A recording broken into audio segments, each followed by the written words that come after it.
Greetings and courtesy to you, all the followers of the Elixir of Awareness channel. We hope that wherever you're in this world, be happy and healthy. Welcome to the 15th episode. Our main source for this episode is a book called Surrounded by Idiots, written by Mr. Thomas Eriksson. This book won the Best Award Book in Sweden in 2019, and its ideas can help to improve the quality of our lives. But before starting, we need to give a short explanation. This book divides people's characters into 4 different groups or colors. But we must note that every personality type has a very large amount of simplification in it. For example, the map isn't the land itself, but it can show us the way. Models are like good tools that we can use to solve many of our problems.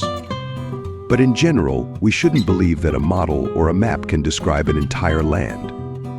And we can't fully describe a very complex creature like a human being with only a single model. To know what different characters look like who understand and interpret the world differently from us, we take help from 4 different colors: red, green, yellow, and blue, each of which represents behavioral moods and one of the personality types in the world. This reminder is also necessary to know that only about 5% of people in the world have only one color, and most people have more than one color in their behavioral moods. The first color we want to talk about is red. Reds are outspoken. They're ambitious, high-flying, and motivated, but at the same time, they're also hasty, fault-finders, and domineering. Recognizing a red character isn't difficult, and it's so simple. They're interested in always being the leader of the group. They love competition and new achievements. And if they don't do something, they feel that they're wasting their lives. Long-term fun makes them nervous, and they're usually addicted to their work. And overall, success is the central point of their identity. They also judge other people by how successful they are. Sometimes they're too outspoken and speak frankly. Life is more like a race or competition for them. They even enjoy competitions that have no external existence and that they made up in their minds. For example, finding a parking space for their car faster than anyone else, or overtaking another car on the highway.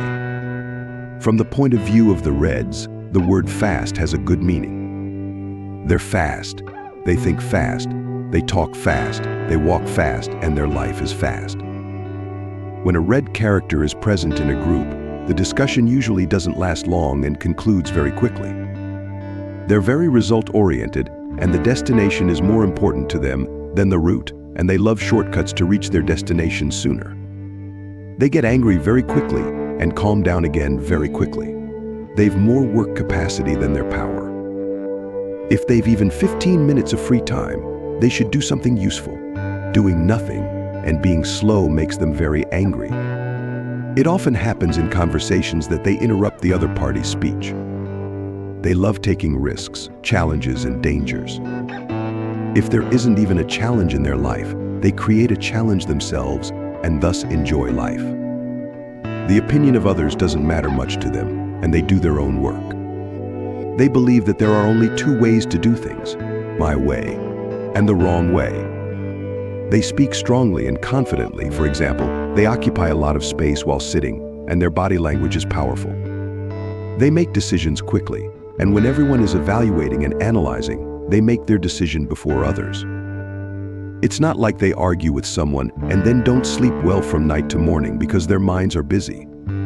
Because they've already said their words in the discussion, and eventually they think that the other party isn't worth spending their time and energy.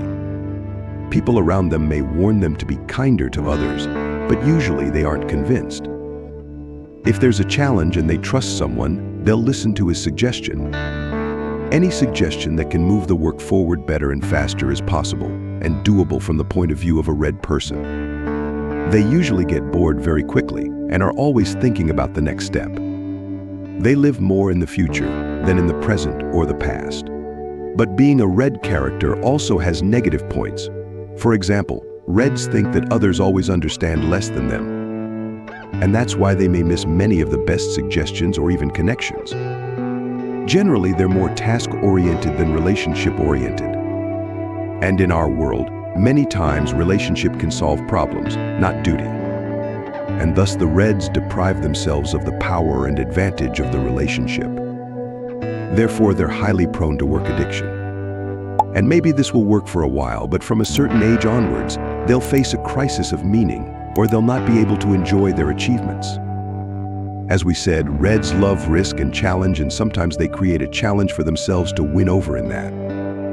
But the problem is that sometimes they face some problems in solving those challenges, and as a result, they blame themselves and suffer psychologically. Another concern with Reds is that because they like to always be the leader, they may take on too much responsibility. In general, because they don't trust others to do things, they don't leave responsibilities to others. Reds grow much better. Point of view of a yellow character, life is like a very happy and cool party. From the view of the yellow, the sun always shines, but if it doesn't shine now, it must be shining somewhere else now. They're always laughing and making others laugh. You must have seen several people sitting around a man or woman at a party and laughing from the bottom of their hearts. The man or woman who created such an attraction is very likely a yellow character. Like the red ones, it isn't difficult to recognize them. They're constantly talking, and their empty place is always felt. The highest frequency of addicts is among yellow characters. Their addiction potential is very high. Yellows are very sensitive, and unlike Reds, the judgment of others is very important to them. Like Reds, they like to make quick decisions and are hasty, but their decision-making is different. Yellow people usually make intuitive and emotional decisions quickly. They hate details and are holistic in their thinking. Every trip they go on is the best trip of their life, and every person they meet is probably the best person of their life. Yellows are usually very creative and find solutions when others can't even imagine. Because they live outside the box, they also think outside the box. They're usually clumsy and often lay an egg. They're professional in metaphors and examples. In general, they've a special ability to relate seemingly unrelated things to each other. They think visually, even they talk visually, and their mind is full of color pictures. They usually think while talking. The reality for the yellows is different. That is to say, their eyes see the world differently. And in this mental world, everything is possible. Yellows have great power in convincing and persuading people. That means they can even sell snow to penguins. They're charming. When speaking, they use their whole body language to convince others. They inherently know that the form of their speech is as important as the text and content of their speech. Yellows are experts in making communications.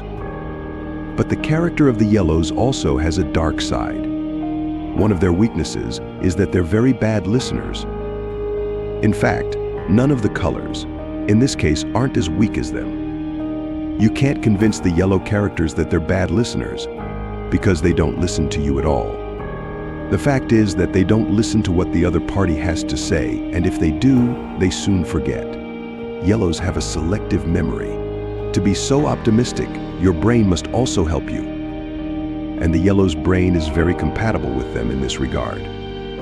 After a team meeting, when you protest to them that they talk too much and the time and rights of others were wasted, they believe that you're wrong and they just said something interesting and the others could have talked too. Yellows usually don't allow others to participate and can't work in a specific and regular framework.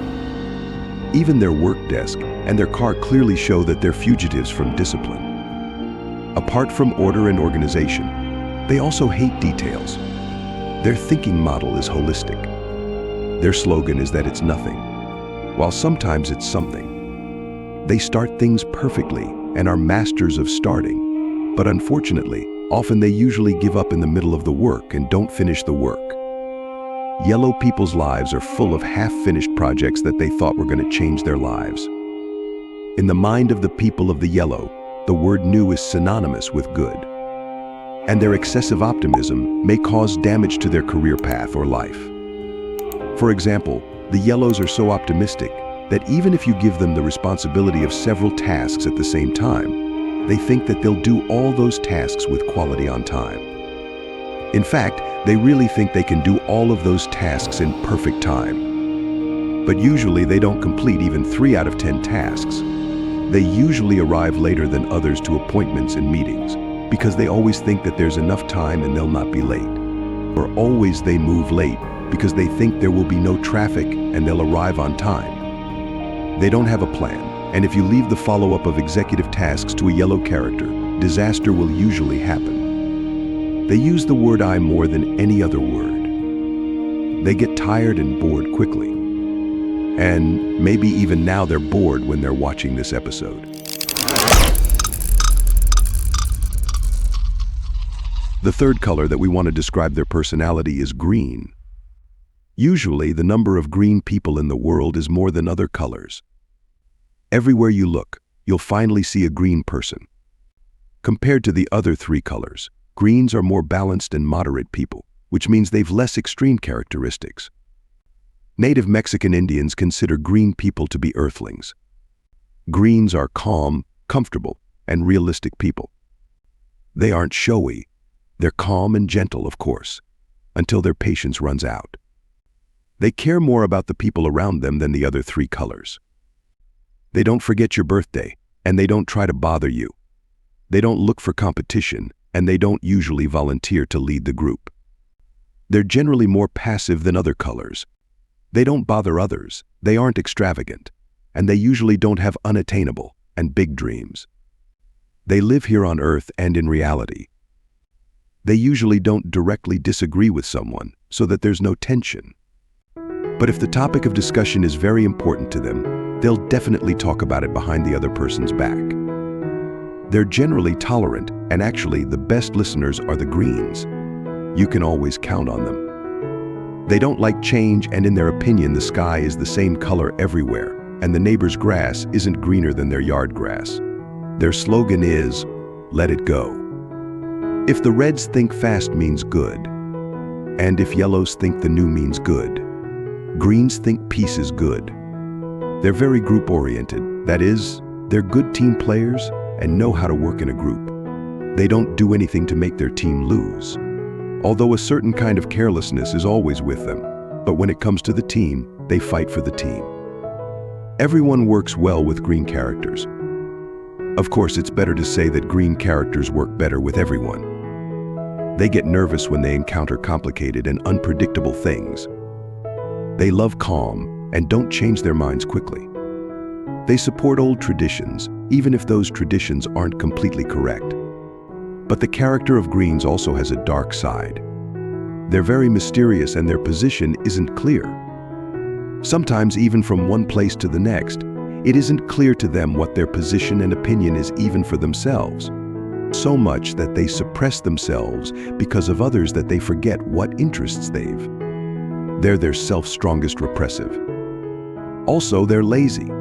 When you give them the responsibility of a task, they focus more on finishing that task so that they don't have to do anything again. Their most important pastime in the world is to do nothing. They don't seek to discover new and untouched things. Greens are less forward, both in communication and work. For this reason, many of their talents and specialties may not flourish. If the greens trust someone else, that person's word usually becomes law for them. In this sense, they're exposed to harm. That is, they may be abused by others. They hate complexity. They think a lot about something. Then they make a decision. And after they've made a decision, it's very difficult to change their mind. This feature causes them to be deprived of this important gift in a world where change is a very important issue in the growth and development of people. They speak like politicians vaguely and can be said to be conservative. And they prefer others to announce their opinion first. Greens like to stay within a certain framework. They aren't very adaptable to change. Even their sitting place in the house is a specific place always. Their seats are usually not the center of the crowd, and they usually sit in the corner or at the end of the crowd, so that they're less exposed to attention and visibility. Here, the problem is their achievements may not be seen with this distance. The last thing about green characters is that they pay attention to others more than another four colors. That is why it's important that green characters don't forget themselves and tries a little bit more pay attention to themselves.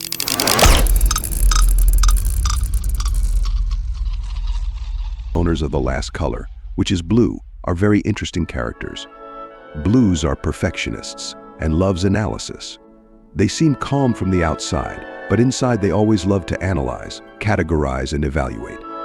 Blue people are so realistic that we can call them pessimists.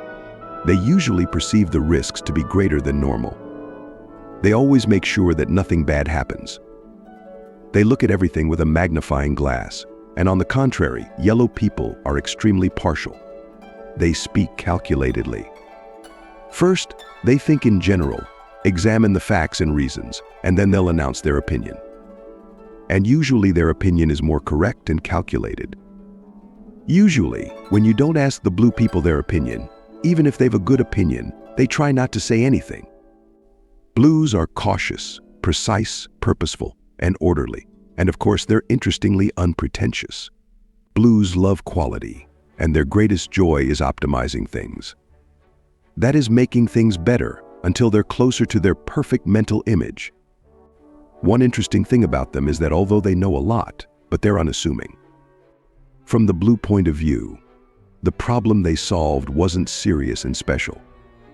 And if they solved that, it was their duty. A task that, according to the blues, unfortunately, others don't do. From the point of view of the blues, the biggest insult is doing something irregularly. For example, they believe that if you don't know something completely, it's like you don't know anything. The blues hate half-baked works. They love to write a series of detailed programs and then check them one by one. The last check for blue is as valuable as the joy of laughing together for yellow. Blues prefer written communication and exchange to spoken communication. If they're upset with someone, they prefer to write a letter to that person and speak their mind there. Of course, a letter that may never reach the addressee. Blues are more pessimistic than to think that someone with a letter will change. Blues love to evaluate before making decisions. In general, the stages of investigation and reaching the decision stage are more important for them than the decision itself. Blues blow up Google when they want to buy something. But when they decide to buy that thing and ask the seller a question, it isn't because they don't know the answer, but just to make sure that the seller has enough information. Because they're also looking for information and evaluation. The strength of blues is that they usually make logical decisions, but also their weakness is exactly here. Making a rational decision usually takes a lot of time, and the blue ones make decisions very slowly. But if they make a decision, they stick to their decision despite everything. Like the greens, the blues hate taking risks also. But their difference is that before they take a risk, they analyze a lot and plan to minimize the risk. In fact, they manage risk. Blues are more pessimistic than greens, and security is their favorite word. Blues are accurate and realistic. Blue hates lies. The most honest character with a difference between the four colors is blue. They hate the mafia or werewolf game, and if they play, they like to be director. No color hates being touched as much as blue. So try to love blue characters from a distance, because they like to have some personal space. If the blue ones are in the team, you must first convince them that the decisions of the group are based on reasoning and logic. And if they're convinced, they'll spend all their energy on the team. The blue ones aren't the same as the green ones. They ask you to explain and ask why. But if they get a logical and convincing answer, you'll be surprised by their level of commitment. Blues are selfless and kind, but they don't like others to know this. Blue people consider showing emotions as a kind of weakness and hypocrisy. They don't like anyone to interfere in their work, and it's interesting that even if you thank them a lot, they'll suffer. They don't like to be the center of attention and enjoy watching and analyzing others rather than being watched and seen.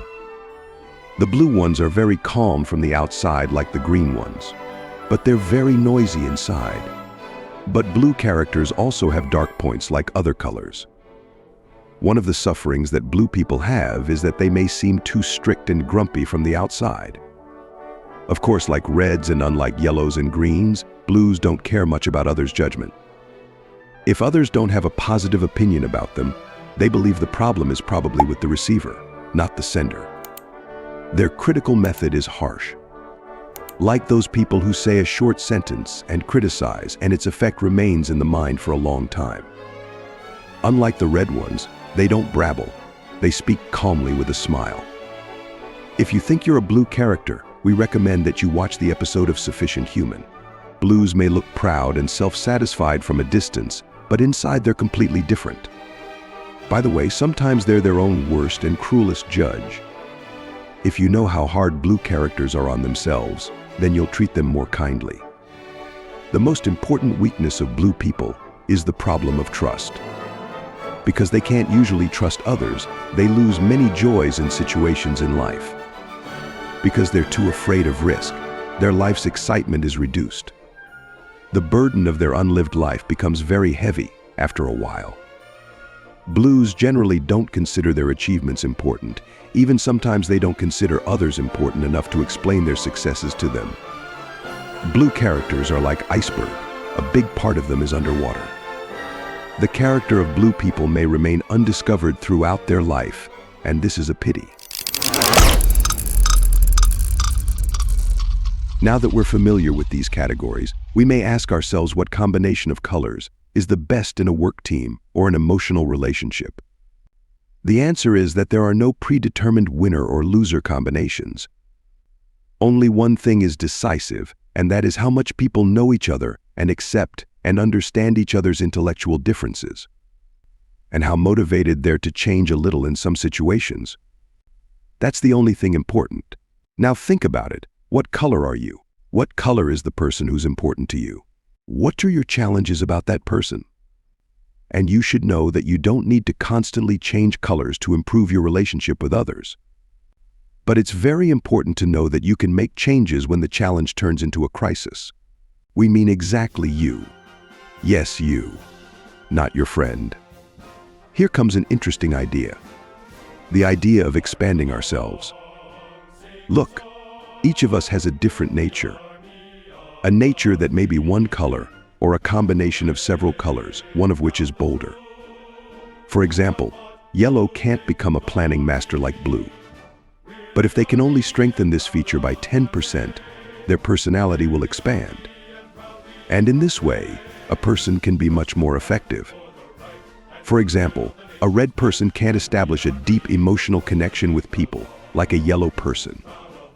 But if they can only strengthen this feature a little and improve their emotional connection with people, the boundaries of their personality will expand. As a result, they can become a more complete person. The question we should ask ourselves is, what ability should we strengthen in our character by practicing and being strict so that we can expand and become better person?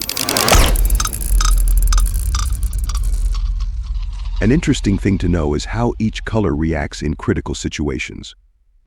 For example, in the state of anger, when we show unconscious reactions, what reaction does each color choose? So let's start with the red ones. The reaction of reds is explosive. That is, they get angry quickly and calm down just as quickly, but pay attention that they won't regret it. They calm down fast. They usually don't apologize directly and rarely admit their mistakes. They don't role play and think in their mind that they did what they should have done. Generally, in a state of anger, red people don't worry about the judgment of others. The reds don't agree that they use too much violence in their behaviors, they feel that it's necessary to show a violent reaction. It's part of their natural way of communicating, so they don't feel the need to apologize. And the interesting thing is that even if someone treats themselves like this, they usually understand and won't get upset. Because they themselves are strong, they think that everyone is also strong. The anger of a red character is like a small glass of water that spills on the table, and it isn't difficult to collect and clean it. Yellows get angry less, but if they get angry, their anger is more intense than reds. Before they reach the point of explosion, it's clear that they're approaching the moment of explosion. It means that they slowly reach the point of explosion and get angry, and very soon they calm down like reds, and of course they regret it. And after it, yellow's apologies begin. It's like spilling a glass of cherry syrup on the table and the table gets dirty, but of course they themselves will help you to clean everything sooner. They usually forget even why exactly they got angry and quickly return to their normal state. But the story is different about green characters. Seriously, we must worry about the anger of the green characters. The fact that we said that the greens are patient doesn't mean that they don't get angry at all. No. It means that they get angry very late, but if they do, a big disaster will happen. In the case of greens, forget the example of a glass. A large amount of sadness and anger accumulates in a big barrel, and if one day that barrel spills, the flood will cover everywhere. Their anger is in such a way that they use examples for you from years ago so that they become empty. The important advice to green characters is to help themselves discharge their anger over time and try not to accumulate this anger. But in the case of blues, it seems that they've one of the most complex characters. The anger capacity of blue people also is like a barrel and not a glass, but with the difference that they've a secret faucet that discharges their anger and usually rarely reaches the point of anger. Interestingly, unlike other colors, blue doesn't need another person to discharge this pressure. And they strangely control their anger.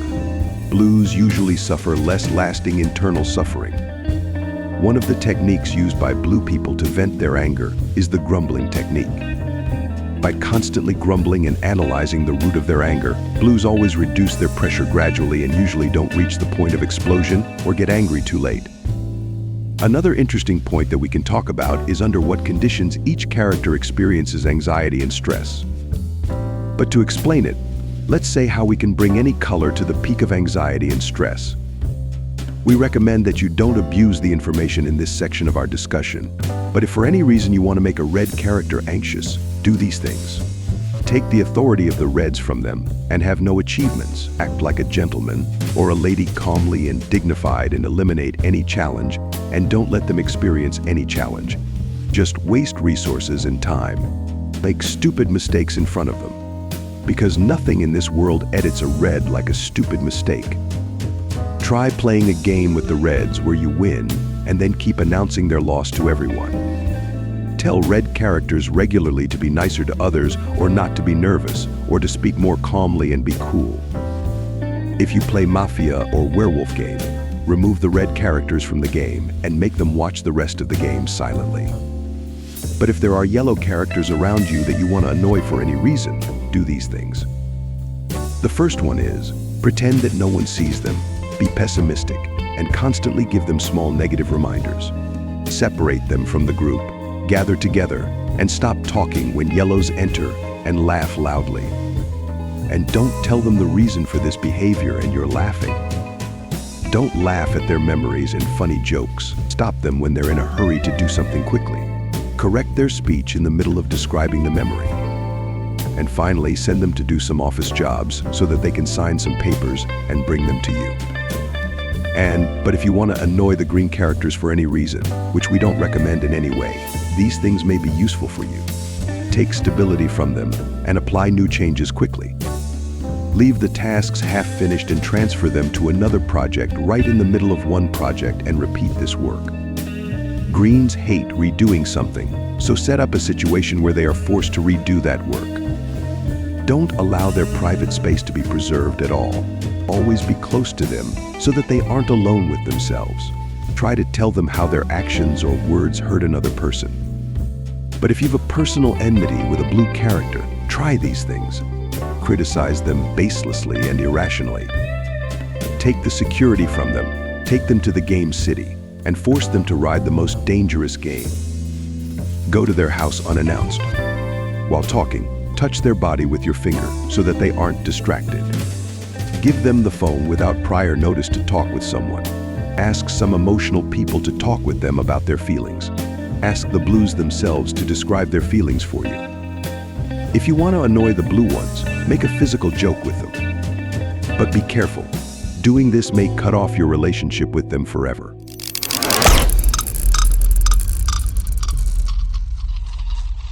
Now that we know these characters, we should pay attention to some other points. First of all, as we mentioned at the beginning of this episode, the map isn't the land itself, and any model is just simplified. There are different types of models to explain and analyze different personality types. But we should know that there's no complete and accurate classification and evaluation model for analyzing the complex personality of humans. Humans are very complex creatures. And if there's a complete behavioral model division, it must be as diverse as all people on the earth. That is to say, there are different behavior models according to the number of people. We shouldn't think that we can classify and interpret all human beings with one model. In this episode, we tried to interpret the complex behavior of humans in a very simple way, using only 4 colors. But these simple models can give us clues that if we follow them, it's the beginning of our more complex searches. Knowing these simple things can improve our relationships with others, and of course with ourselves. So try to see what colors your personality consists of, and then combine those colors with each other. And the final question of this episode is, do you think what color is your character? Please share your comments with us. And thank you for staying with us till to the end of this episode.